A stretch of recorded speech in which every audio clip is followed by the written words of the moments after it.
Alright guys, it's been a while. How are you doing? So today I have a very exciting news today I've said today multiple times now. Anyways, I've got the FANATEC 911 GT3 steering wheel and we're going to put it together. We're going to unbox it, put it together and give it a test run. So I hope you enjoy. Let's get to it. Alright guys, so we're in the pristine workspace, all nice and clean. And yeah, you can see these magical hands. So we are going to unbox it and put it together. If you can see here, iPad to watch the videos because I'm not very DIY person. So we're going to do one take and we're going to cut it to make it look a little bit nicer. And it's going to take a lot of effort, so I'd really appreciate if you guys can watch. And yeah, let's get to it. So next clip will be me with the first box. I'm going to cut out the rest of it. So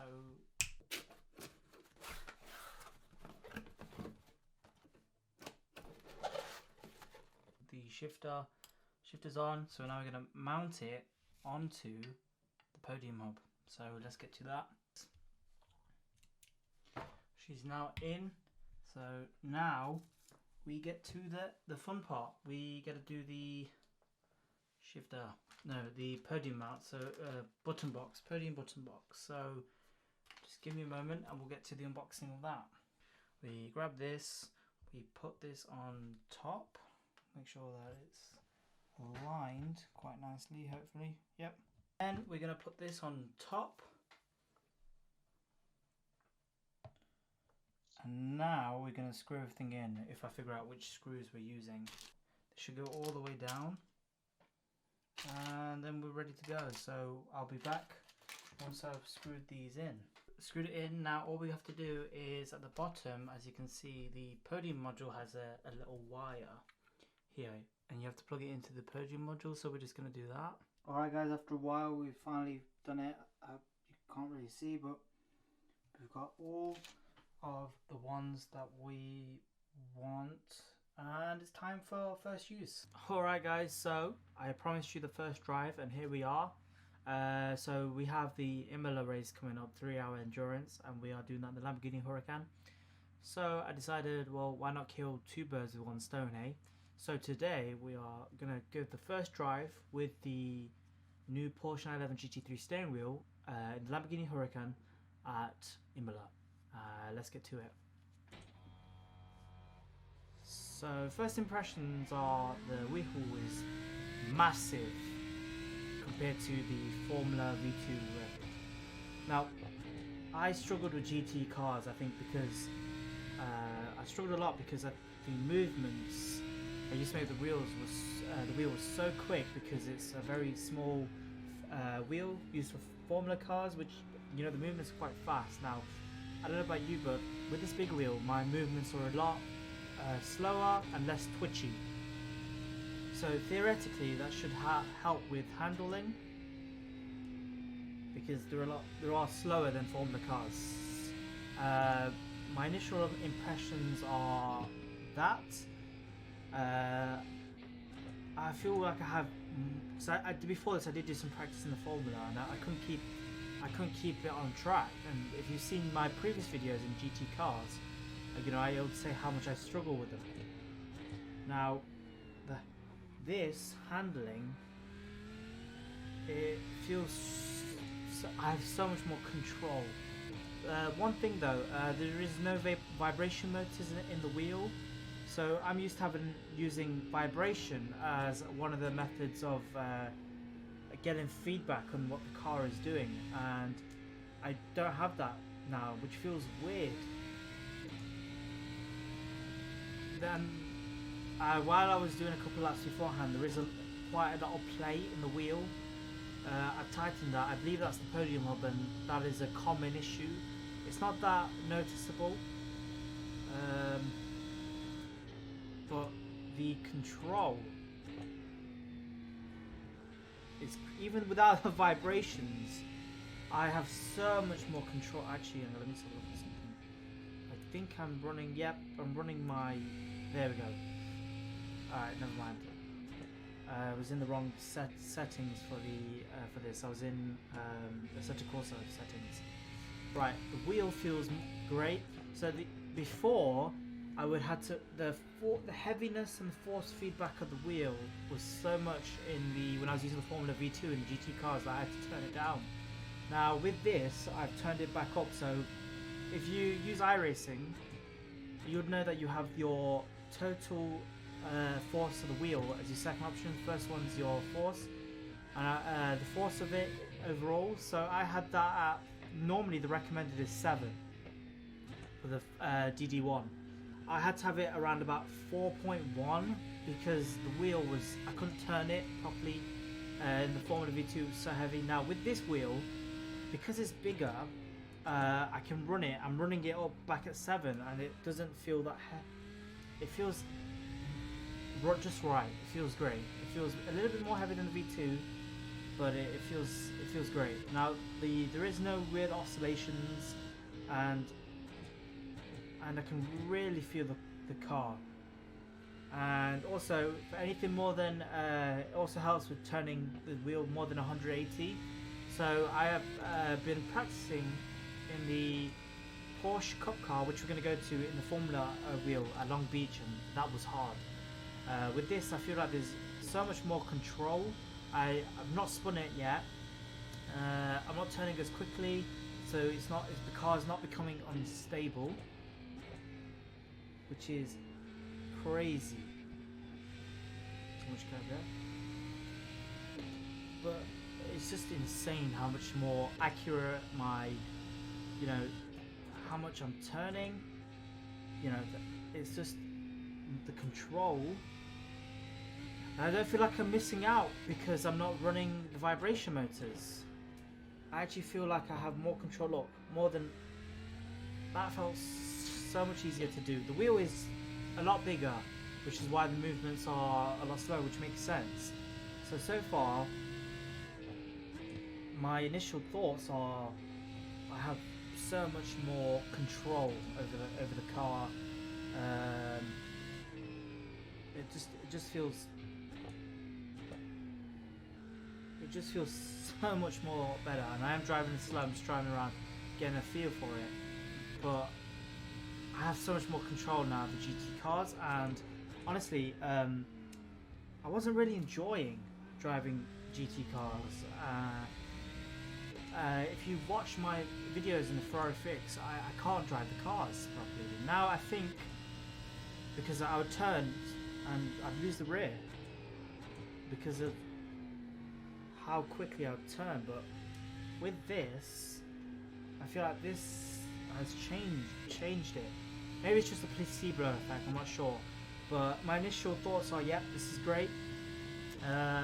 Now, in a minute, we're going to cut to me trying this in the Porsche Cup car, one of the hardest cars to drive.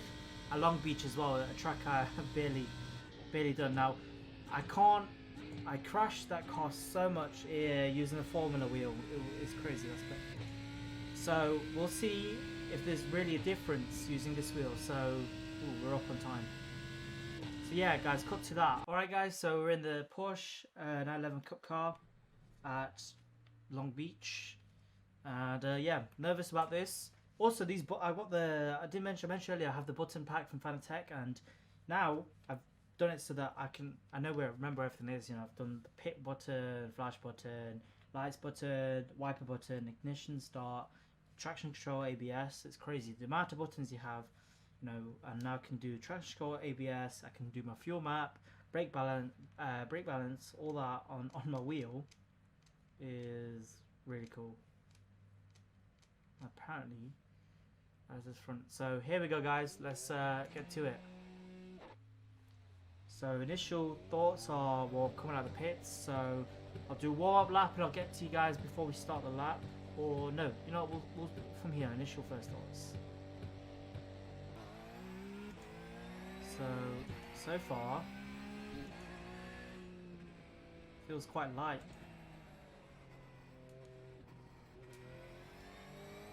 Fuel feels quite light at the moment. But damn me. Whoa, I've literally got through 2 corners, and we usually lose them.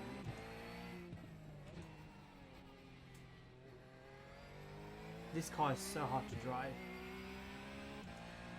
So far, guys. What the? How am I doing this? Guys, keep it on the track. It's crazy. I know it's slow, but the initial impressions are that it's sticking to the track. I am not losing the rear. Well, this is going to be a big one. What the? Guys, I'm driving this car. What the hell? And this is the big test now. Oh my god, guys, it is so much easier to get. I just made up half a second just through that corner alone. Alright, here we go. Let's see if the brakes. My braking's still awful, so we're gonna go down 3 gears for the first corner. Right, let's see what we can do.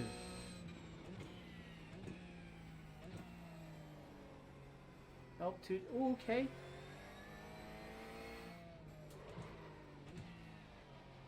Okay, too wide. This is the first lap. Oh, and you can see there my ghost hit the wall. So at the moment, this is just the like. This is I've had no practice before this, and I haven't driven this car in a while. Yeah, this track.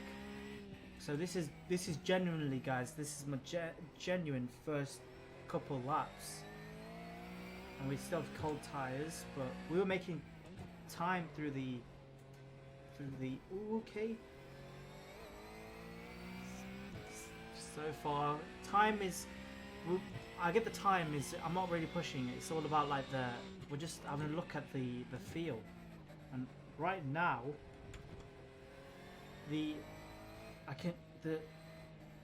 It's hard to explain, like, because it's taking longer for me to like turn. There, we used what 5/10 in the last corner. Because it's taking longer for me to turn and it's slower, the import is a lot smoother. It's not last minute, so because of that, I'm not really losing the car, which is.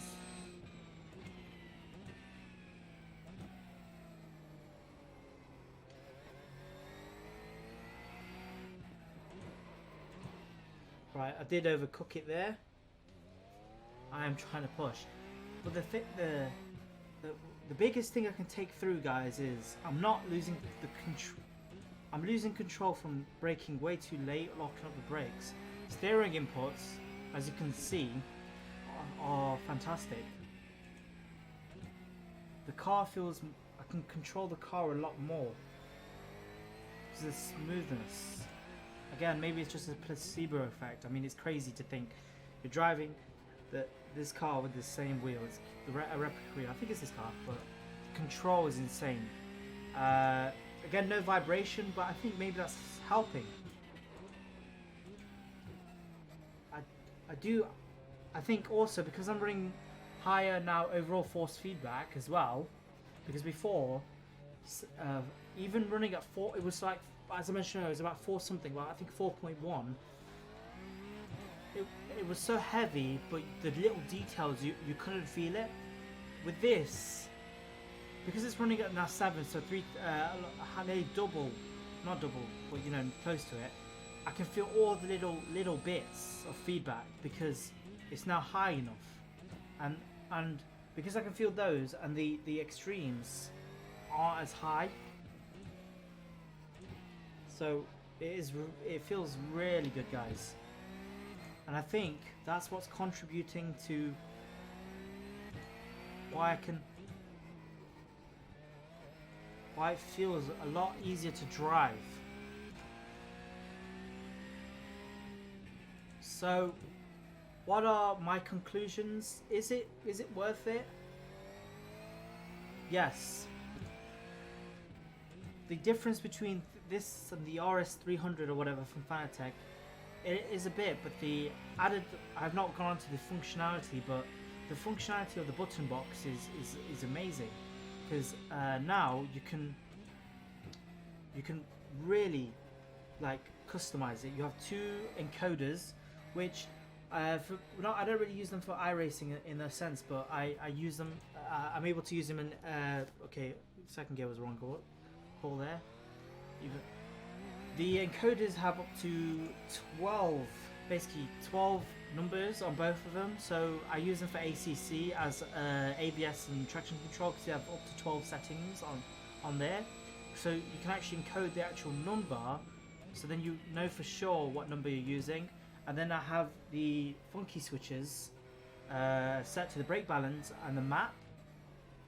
And then the guys, there was so many buttons on it that I was like, okay, what's extra I need? I've assigned a pause button onto the wheel, which I did before because I have so many buttons that map for everything and left over. You know, I got lights button. I even got the lights and the flash button as 2 separate buttons because I have that many buttons.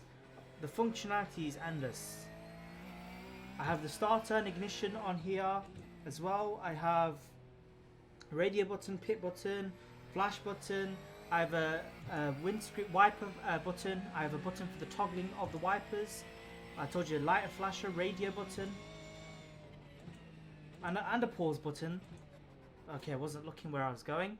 That's why that happened. I was looking at the buttons. And also, I have a button for turbo. You don't get that in GT cars. You get that as in the LMP cars, I believe, as boost. And I was like, okay, well, even though I wouldn't use this wheel for LMP cars because they're very fast, I'd use a Formula. I have that much functionality, and also I have, as well as the shifters, I have the 2 shifters on the podium shifters. You have the 2 clutches, so you can set bite point. You have your shifters, and then you have 2 at the top, which you also can be used for anything. So I've used them, well, I've not really used them here, but if you were to use this in Formula, you can use that for DRS. Even you can get away with it using it there, but you got 2 other mountable buttons there. You have the help you with the starts as well. You can do the buy point, so you get better starts than the rest of the guys. But then you also have those 2, as I mentioned, the other 2 top paddles that you can mount for anything. So you still have buttons left over. So is it worth it? Yes. If you're looking for that wheel, if you are looking for an overall, if you don't need that many buttons and you're looking for even, you know what it is as well. They say you can't use it, but rally, you could get away with it, even though it's not a circular. You can. So my opinion is, if you have the money and you are looking for a circular wheel, not for rally, if you just for GT cars and other cars, I'd highly recommend getting this wheel. Yeah, it's definitely FANATEC's best wheel at the moment on the market. It's amazing functionality, the feel. Like I'm good around, and other than that lock up, because I wasn't concentrating, I'm not spun once. The consistency's there. Times are slow because I'm talking, I'm not pushing. We're just going around and around, just getting used to the track. So if you guys have the money or are looking for a good steering wheel, I'd highly recommend the Porsche 911 wheel. And we've now crashed it, as I said that. But yeah, guys, that is my first impressions and thoughts on the Porsche 911 GT3 wheel, and I hope they were useful. And thank you guys for watching. I hope you've enjoyed.